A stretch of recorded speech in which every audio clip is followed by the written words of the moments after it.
ಒಂದು ಕ್ಷಣ ಕಣ್ಮುಚ್ಚಿ. ನೀವು ಇರುವ ಈ ಜಗತ್ತನ್ನ ಕಲ್ಪಿಸಿಕೊಳ್ಳಿ. ನಿಮ್ಮ ಮನೆ, ನಿಮ್ಮ ಊರು, ನಿಮ್ಮ ದೇಶ. ಈಗ ಇವೆಲ್ಲವನ್ನು ದೂರದಿಂದ ನೋಡಿದ್ರೆ ಅದು ಕೇವಲ ಒಂದು ಚಿಕ್ಕ ಬಿಂದು ಮಾತ್ರ. ಆದ್ರೆ ಇನ್ನೊಂದು ಸತ್ಯ ಗೊತ್ತಾ? ಆ ಚಿಕ್ಕ ಬಿಂದುವಿನೊಳಗೆ ಬ್ರಹ್ಮಾಂಡವನ್ನು ಅರ್ಥ ಮಾಡಿಕೊಳ್ಳುವ ಶಕ್ತಿ ಇದೆ. ಇಂದು ನಾವು ಒಂದು ಅಸಾಧ್ಯ ಪ್ರಯಾಣಕ್ಕೆ ಹೊರಟಿದ್ದೇವೆ. ಭೂಮಿಯಿಂದ ಬ್ರಹ್ಮಾಂಡದ ಆಚಿನವರೆಗೂ. ನಮ್ಮ ಭೂಮಿಯಲ್ಲಿ 7 ಮಹಾಖಂಡಗಳು, 195 ದೇಶಗಳು ಮತ್ತು 800 ಕೋಟಿಗೂ ಹೆಚ್ಚು ಜನರನ್ನ ಹೊಂದಿದೆ. ಒಂದು ಸುಂದರವಾದ ಜಗತ್ತು. ಒಬ್ಬ ಸಾಮಾನ್ಯ ಮನುಷ್ಯನು ನಡೆಯುವ ವೇಗದಲ್ಲಿ ಭೂಮಿಯನ್ನು ಒಂದು ಸುತ್ತು ಬರಬೇಕು ಎಂದ್ರೆ ಸತತ 11 ವರ್ಷ ಬೇಕಾಗುತ್ತೆ.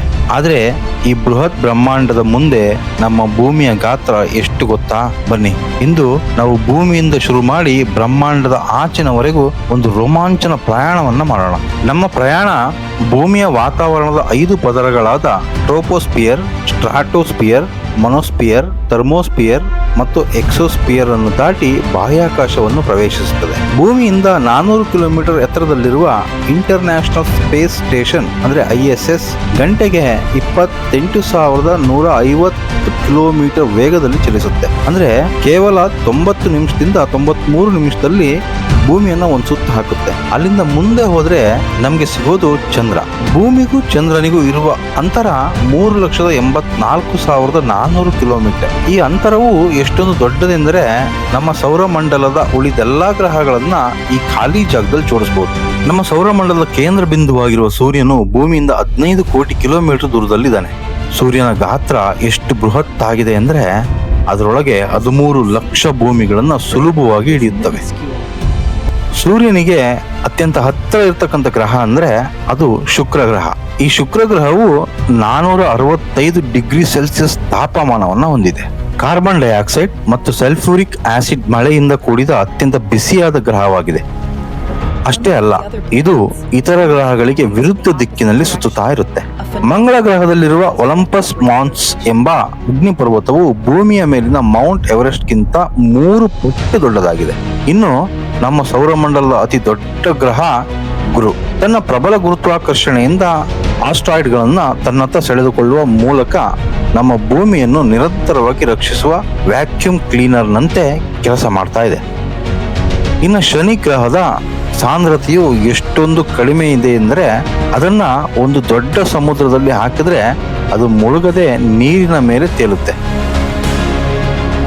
ಸೌರಮಂಡಲದ ಕೊನೆಯ ಅಂಚಿನಲ್ಲಿ ನಾವು ವಾಯುಸರ್ ಅನ್ನ ಭೇಟಿ ಮಾಡ್ತೀವಿ. ಗಂಟೆಗೆ 61,500 ಕಿಲೋಮೀಟರ್ ವೇಗದಲ್ಲಿ ಚಲಿಸುತ್ತಿರುವ ಇದು 1977ರಿಂದ ಬಾಹ್ಯಾಕಾಶದಲ್ಲಿ ಮಾನವ ನಿರ್ಮಿತ ವಸ್ತುಗಳಲ್ಲಿ ಅತಿ ಹೆಚ್ಚು ದೂರ ಪ್ರಯಾಣಿಸುತ್ತಲೇ ಇದೆ. ನಾವು ಮುಂದೆ ಹೋದಂತೆ ನಮ್ಮ ಸೂರ್ಯ ಕೇವಲ ಒಂದು ಮರಳಿನ ಕಣದಂತೆ ಕಾಣುತ್ತಾನೆ. ಉದಾಹರಣೆಗೆ ಯುವೈಸ್ ಕೋಟಿ ನಕ್ಷತ್ರವು 120 ಕೋಟಿ ಕಿಲೋಮೀಟರ್ ಸುತ್ತಳತೆಯನ್ನು ಹೊಂದಿದೆ. ಇದರಲ್ಲಿ 500 ಕೋಟಿ ಸೂರ್ಯರನ್ನು ಇರಿಸಬಹುದು. ಇದಕ್ಕಿಂತಲೂ ದೈತ್ಯವಾದ ಸ್ಟಿಫನ್ಸನ್ 2.18 ಎಂಬ ನಕ್ಷತ್ರದೊಳಗೆ ನಮ್ಮ ಸೂರ್ಯನಂತಹ ಸುಮಾರು 10 ಬಿಲಿಯನ್ ನಕ್ಷತ್ರಗಳು ಹಿಡಿಯುತ್ತವೆ.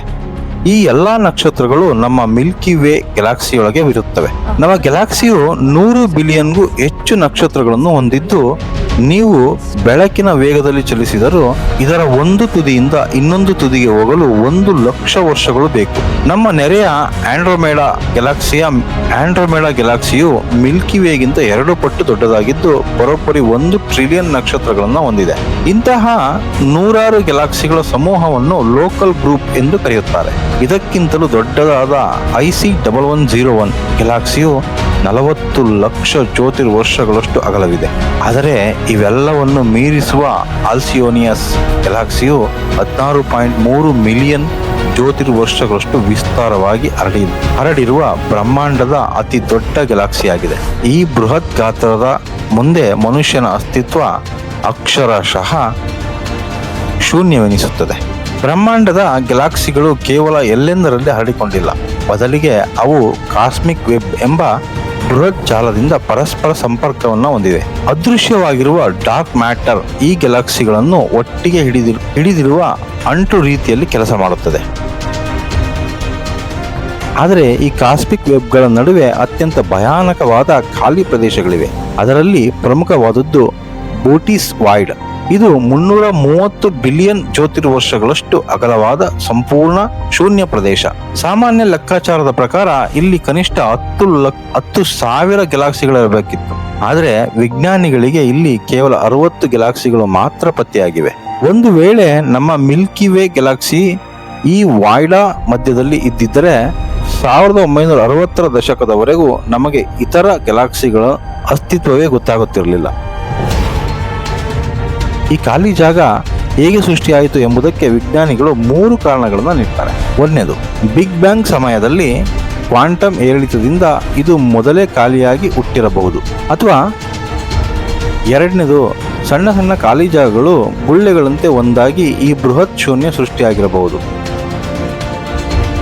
ಅಥವಾ ಮೂರನೇ ಕಾರಣ, ಅತ್ಯಂತ ಭಯಾನಕವಾದ ಮೂರನೇ ಸಿದ್ಧಾಂತವೆಂದರೆ ಕಾರ್ಲ್ ಶೇವ್ ಟೈಪ್ 3 ನಾಗರಿಕತೆಯ ಅತಿ ಬುದ್ಧಿವಂತ ಏಲಿಯನ್ಗಳು ಈ ಪ್ರದೇಶದ ಎಲ್ಲಾ ನಕ್ಷತ್ರಗಳ ಶಕ್ತಿಯನ್ನು ಹೀರುವ ಡೈಸನ್ ಸ್ಪೇರ್ ಗಳನ್ನು ನಿರ್ಮಿಸಿ 330 ಮಿಲಿಯನ್ ಜ್ಯೋತಿರ್ವರ್ಷಗಳಷ್ಟು ಪ್ರದೇಶವನ್ನು ಸಂಪೂರ್ಣ ಕತ್ತಲೆಗೆ ದೂಡಿರಬಹುದು ಅಂತ ಹೇಳ್ತಾರೆ. ಈ ಬ್ರಹ್ಮಾಂಡದ ರಚನೆಯನ್ನು ಅರ್ಥ ಮಾಡಿಕೊಳ್ಳಲು ನಾವು 13.8 ಮಿಲಿಯನ್ ವರ್ಷಗಳ ಹಿಂದೆ ಹೋಗಬೇಕು. ಆಗ ಇಡೀ ಬ್ರಹ್ಮಾಂಡದ ಶಕ್ತಿ, ಸಮಯ ಮತ್ತು ವಸ್ತುಗಳು ನಮಗೆ ಒಂದು ಸಣ್ಣ ಅತ್ಯಂತ ಬಿಸಿಯಾದ ಏಕ ಬಿಂದುವಿನಲ್ಲಿ ಅಡಗಿತ್ತು. ಆಗ ಸಂಭವಿಸಿದ ಮಹಾಸ್ಫೋಟವೇ ಈ ಬ್ರಹ್ಮಾಂಡದ ಉಗಮಕ್ಕೆ ಕಾರಣವಾಯಿತು. ಕಾಸ್ಮಿಕ್ ಇನ್ಫ್ಲೂಯೇಷನ್ ಎಂಬ ಪ್ರಕ್ರಿಯೆಯಿಂದ ಬ್ರಹ್ಮಾಂಡವು ಕೇವಲ ಸೆಕೆಂಡಿನ ಸಣ್ಣ ಭಾಗದಲ್ಲಿ ಪರಮಾಣು ಗಾತ್ರದಿಂದ ಬೃಹತ್ ಗಾತ್ರಕ್ಕೆ ಹಿಗ್ಗಿತ್ತು. ಇಂದು ನಮ್ಮ ವೀಕ್ಷಣೆಗೊಳಗಾಗುವ ಬ್ರಹ್ಮಾಂಡವು ಬರೋಬ್ಬರಿ 93 ಬಿಲಿಯನ್ ಜ್ಯೋತಿರ್ವರ್ಷಗಳಷ್ಟು ವಿಸ್ತಾರವಾಗಿದೆ. ಬ್ರಹ್ಮಾಂಡವು ಈಗಲೂ ಹಿಗ್ಗುತ್ತಿದೆ ಮತ್ತು ಆಶ್ಚರ್ಯಕರ ಸಂಗತಿ ಎಂದರೆ ಡಾರ್ಕ್ ಎನರ್ಜಿಯ ಕಾರಣದಿಂದಾಗಿ ಈ ವಿಸ್ತರಣೆಯ ವೇಗವು ಬೆಳಕಿನ ವೇಗಕ್ಕಿಂತಲೂ ವೇಗವಾಗಿ ನಡೆಯುತ್ತಿದೆ. ಇದರಿಂದಾಗಿ ಭವಿಷ್ಯದಲ್ಲಿ ಗ್ಯಾಲಕ್ಸಿಗಳು ನಮ್ಮಿಂದ ಎಷ್ಟು ದೂರ ಹೋಗುತ್ತವೆಂದರೆ ರಾತ್ರಿ ಆಕಾಶವು ಸಂಪೂರ್ಣ ಕತ್ತಲೆಯಾಗುತ್ತದೆ ಮತ್ತು ನಾವು ಎಷ್ಟೇ ವೇಗವಾಗಿ ಚಲಿಸಿದರೂ ಬ್ರಹ್ಮಾಂಡದ ಅಂಚನ್ನು ತಲುಪಲು ಸಾಧ್ಯವೇ ಇಲ್ಲ. ಒಂದು ವೇಳೆ ನಮ್ಮ ಬ್ರಹ್ಮಾಂಡ ಕೇವಲ ಒಂದು ಹಿಗ್ಗುತ್ತಿರುವ ಗುಳ್ಳೆಯಾಗಿದ್ದರೆ ಅದರ ಆಚೆ ಏನಿದೆ? ಕ್ವಾಂಟಮ್ ಭೌತಶಾಸ್ತ್ರದ ಪ್ರಕಾರ ನಾವು ಮಲ್ಟಿವರ್ಸ್ ಅಥವಾ ಬಹು ವಿಶ್ವಗಳ ಭಾಗವಾಗಿರಬಹುದು. ಪ್ರತಿಯೊಂದು ನಿರ್ಧಾರವು ಒಂದೊಂದು ಸಮಾನಾಂತರ ವಿಶ್ವವನ್ನು ಸೃಷ್ಟಿಸುತ್ತಿರಬಹುದು. ಆಶ್ಚರ್ಯಕರ ವಿಷಯವೇನೆಂದರೆ ನಮ್ಮ ಹಿಂದೂ ಧರ್ಮದ ಗ್ರಂಥಗಳಲ್ಲಿ ಸಾವಿರಾರು ವರ್ಷಗಳ ಹಿಂದೆಯೇ ಇಂತಹ ವಿಚಾರಗಳನ್ನು ಉಲ್ಲೇಖಿಸಲಾಗಿದೆ. ಋಗ್ವೇದದ 10ನೇ ಮಂಡಲದಲ್ಲಿ ಬರುವ ನಾಸದಿಯ ಸೂಕ್ತವು ಬ್ರಹ್ಮಾಂಡದ ಸೃಷ್ಟಿಗೂ ಮುನ್ನ ಇದ್ದ ಶೂನ್ಯತೆಯ ಬಗ್ಗೆ ಮಾತನಾಡುತ್ತದೆ. ಹಿರಣ್ಯಗರ್ಭ ಸೂಕ್ತವು ಬ್ರಹ್ಮಾಂಡವು ಒಂದು ಚಿನ್ನದ ಬಿಂದುವಿನಿಂದ ಹುಟ್ಟಿತ್ತು ಎಂದು ವಿವರಿಸುತ್ತದೆ. ಇದು ಬಿಗ್ ಬ್ಯಾಂಗ್ ನ ಸಿಂಗ್ಯುಲಾರಿಟಿಗೆ ಬಹಳ ಹತ್ತಿರವಾಗಿದೆ. ಹಿಂದೂ ಪುರಾಣದ ಕಲ್ಪ ಸಿದ್ಧಾಂತದ ಪ್ರಕಾರ ಬ್ರಹ್ಮನ ಒಂದು ದಿನವು 4.32 ಬಿಲಿಯನ್ ವರ್ಷಗಳಿಗೆ ಸಮಾನವಾಗಿದ್ದು ಇದು ಸೃಷ್ಟಿ ಮತ್ತು ಲಯದ ನಿರಂತರ ಚಕ್ರವನ್ನು ಪ್ರತಿನಿಧಿಸುತ್ತದೆ. ಭಗವತ್ ಪುರಾಣದಲ್ಲಿ ಉಲ್ಲೇಖಿಸಿರುವಂತೆ ಕ್ಷೀರಸಾಗರದಲ್ಲಿ ಮಲಗಿರುವ ಮಹಾವಿಷ್ಣುವಿನ ರೋಮಕೂಪಗಳಿಂದ ಅಸಂಖ್ಯಾತ ಬ್ರಹ್ಮಾಂಡಗಳು ಗುಳ್ಳೆಗಳಂತೆ ಸೃಷ್ಟಿಯಾಗುತ್ತವೆ ಮತ್ತು ಪ್ರತಿಯೊಂದು ಬ್ರಹ್ಮಾಂಡಕ್ಕೂ ಒಬ್ಬೊಬ್ಬ ಬೇರೆ ಬೇರೆ ಬ್ರಹ್ಮ, ವಿಷ್ಣು, ಶಿವನಿದ್ದಾನೆ. ಇದು ಆಧುನಿಕ ವಿಜ್ಞಾನದ ಮಲ್ಟಿವರ್ಸ್ ಸಿದ್ಧಾಂತಕ್ಕೆ ಅಚ್ಚರಿಯ ರೀತಿಯಲ್ಲಿ ಹೊಂದಿಕೆಯಾಗುತ್ತದೆ. ಅನಂತವಾಗಿ ವಿಸ್ತಾರವಾಗಿರುವ ಈ ಬ್ರಹ್ಮಾಂಡದಲ್ಲಿ ದೈತ್ಯ ನಕ್ಷತ್ರಗಳು, ಕತ್ತಲೆಯ ಶೂನ್ಯ ಪ್ರದೇಶಗಳು ಮತ್ತು ಮಲ್ಟಿವರ್ಸ್ಗಳ ನಡುವೆ ನಮ್ಮ ಅಸ್ತಿತ್ವ ಏನು?